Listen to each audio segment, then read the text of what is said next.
Dalili 9 zinazoonyesha kibali chako kimeibiwa.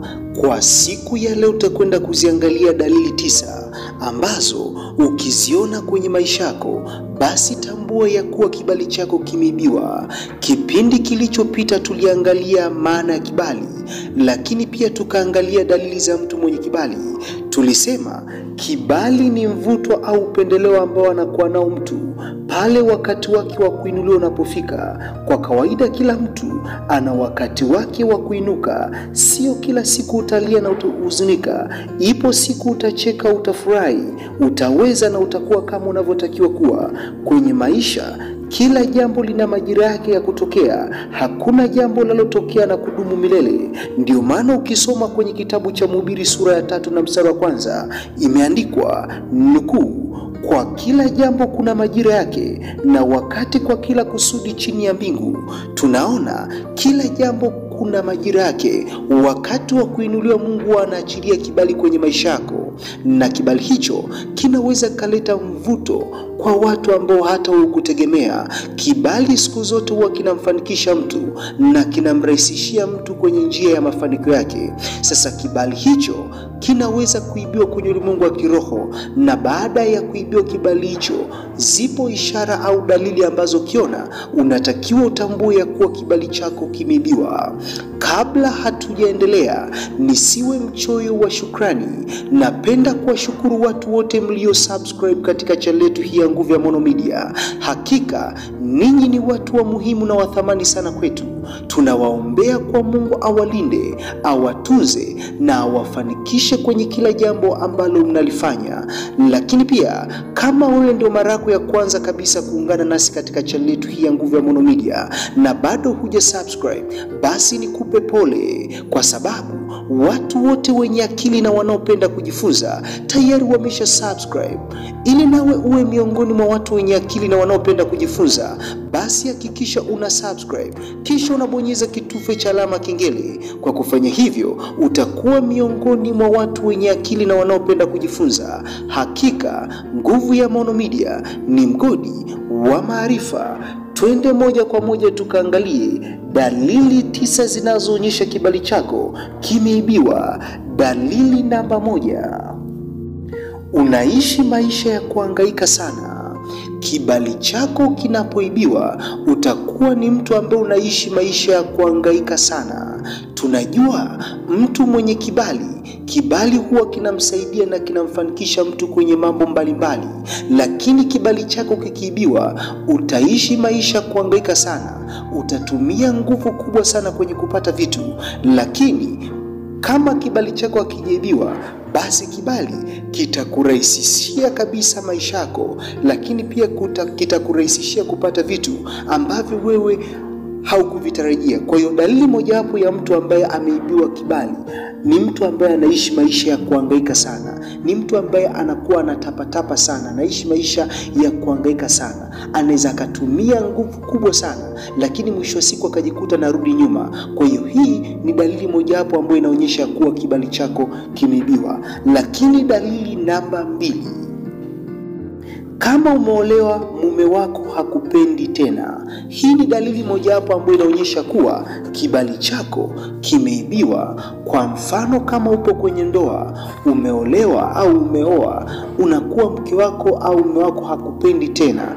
Unaweza ukamfanyia vitu vingi sana, lakini unashangaa mtu yule hakupendi tena. Unaanza kujiuliza, hapo mwanzo mbona alikuwa ananifuata na ananiambia ananipenda, lakini imekuwaje sasa hivi hanipendi wala anijali? Unajitahidi sana kumuonyesha upendo kwake, lakini yeye hathamini kabisa upendo wako. Unaanza kujiuliza, mbona mwanzo wakati anakuja, ukianza kuangalia mwanzo wakati anakuja kuchumbia, aliona kabisa kulikuwa kuna kibali, akakuona ya kuwa unafaa, lakini ghafla tu unashangaa mtu yule hakupendi tena, hatamani kukaa na wewe, hatamani kuwa karibu na wewe. Hii ni dalili mojawapo ambayo inaonyesha kuwa kibali chako kimeibiwa kwenye ulimwengu wa kiroho. Lakini dalili namba 3 ambayo inaonyesha kuwa kibali chako kimeibiwa, unafanya kazi sana lakini hupandi cheo.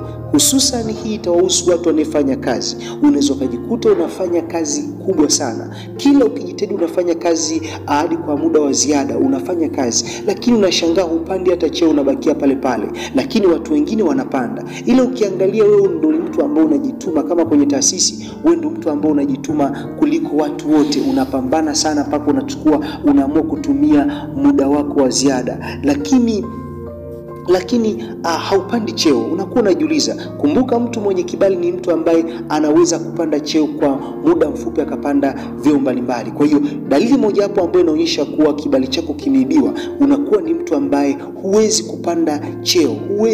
Huwezi kupanda cheo japokuwa unajituma sana, lakini hupandi cheo. Ile wenzako ukiwaangalia wenye vibali, unashangaa wao wanapanda vyeo, hata wafanye kazi kubwa kama unavyofanya. Wewe unabakia pale pale, wengine wanapanda vyeo. Hii ni dalili moja hapo ambayo inaonyesha kibali chako kimeibiwa. Unakuwa ni mtu ambaye hupandi cheo. Lakini dalili nyingine namba 4, sio rahisi kupata kazi. Mtu aliyeibiwa kibali sio rahisi kupata kazi. Anaweza akawa amesoma na ana sifa zote, kila akienda kuomba kazi anashangaa anakosa kazi. Kwa sababu gani? Kibali chako kimeibiwa. Unaweza ukawa na sifa zote ambazo zinahitajika kwenye taasisi au kampuni fulani, lakini kila ukifika pale wanakuambia kweli sifa unazo, lakini hatuwezi kufanya kazi na wewe. Unaweza kujiuliza, mbona mimi kila kitu ninacho? Yamkini unaweza kuwa unashangaa wengine hawana sifa ambazo wewe ulizonazo, lakini wao wanapata. Siku zote mtu mwenye kibali, kazi huwa zinaweza zikawa zinamtafuta, lakini kibali chako kikiwa kimeibiwa, unaweza ukakosa. Si rahisi kabisa kupata kazi. Unaweza kuwa unahangaika sana, lakini kupata kazi inakuwa ni ngumu. Ndio maana watu wengi wanaweza kuwa na vyeti vyao, unaweza kuwa na vyeti vyako, unaweza kuwa na dokumenti zako, una kila kitu, una barua, umeandika kila kitu vizuri, umepangilia kazi yako vizuri, lakini mwisho wa siku unapokwenda kuomba kazi, unashangaa unaambiwa kazi ipo, lakini kwa wewe hauna vigezo. Unaanza kushangaa, mbona vigezo vyote ninavyo ambavyo wanavihitaji, lakini umekosa kazi ya namna hiyo. Kwa hiyo hii ni ishara moja hapo ambayo inaonyesha kuwa kibali chako kimeibiwa. Sio rahisi kupata kazi. Lakini ishara namba 5, ukisimama kuongea watu hawakusikilizi tena. Hii ni dalili moja hapo ambayo inaonyesha kuwa kibali chako kimeibiwa. Ukisimama tu kuongea, unashangaa watu hawataki kusikiliza. Nataka nikwambie kitu cha msingi ambacho unatakiwa kitambue. Siku zote mtu mwenye kibali ni mtu ambaye anakuwa anapendwa kusikilizwa na watu. Ni mtu ambaye akifika sehemu watu wanapenda sana kumsikiliza. Lakini kibali kikishaondoka tu, kibali chako kikiwa kimeibiwa, watu watakuwa hawapendi kabisa kukusikiliza. Ukisimama tu mbele yao, watu wanajisikia wanaanza kusema huyu mtu naye anaongea nini, siamalize aondoke. Kwa hiyo hii ni dalili moja hapo ambayo inaonyesha kuwa kibali chako kimeibiwa. Lakini dalili nyingine ambayo inaonyesha kuwa kibali chako kimeibiwa, dalili namba 6, hupendwi tena. Siku zote mtu mwenye kibali ni mtu ambaye anakuwa anapendwa na watu.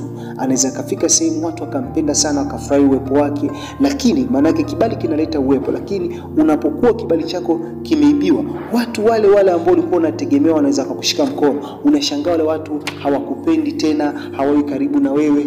Wale watu ambao ulikuwa unategemea na kwamba wanaweza kukusaidia kwa namna moja au nyingine, unashangaa watu wale hawakusaidii tena, hawakupendi tena. Paka unaweza kuwa unajiuliza, mbona imekuwa hivi? Mbona sijamkosea mtu yote? Kumbe kibali chako kimeibiwa. Siku zote kibali kinamfanya mtu apendwe, kibali kinamfanya mtu avutiwe. Kwa hiyo dalili moja hapo ambayo inaonyesha kuwa kibali chako kimeibiwa, watu wanakuwa hawakupendi kabisa. Lakini pia dalili nyingine ambayo inaonyesha ya kuwa kibali chako kimeibiwa, unakuwa hujikubali tena. Unakuwa ni mtu ambaye hujikubali. Ni heri ukaishi maisha ya kujikubali wewe mwenyewe, hata kama watu wengine wote wakiwa kinyume na wewe. Ipo siku kama uko sahihi, watahamia kwako. Tatizo linakuja pale ambapo kibali chako kimeibiwa, hata wewe mwenyewe hujikubali tena. Kila ufanyalo unaona ni kitu unatamani hata usingezaliwa. Ukiona umeshikwa na roho ya kutokujikubali, yani wewe unajiona ni heri usingezaliwa, hii ni ishara moja hapo ambayo inaonyesha kuwa kibali chako kimeibiwa.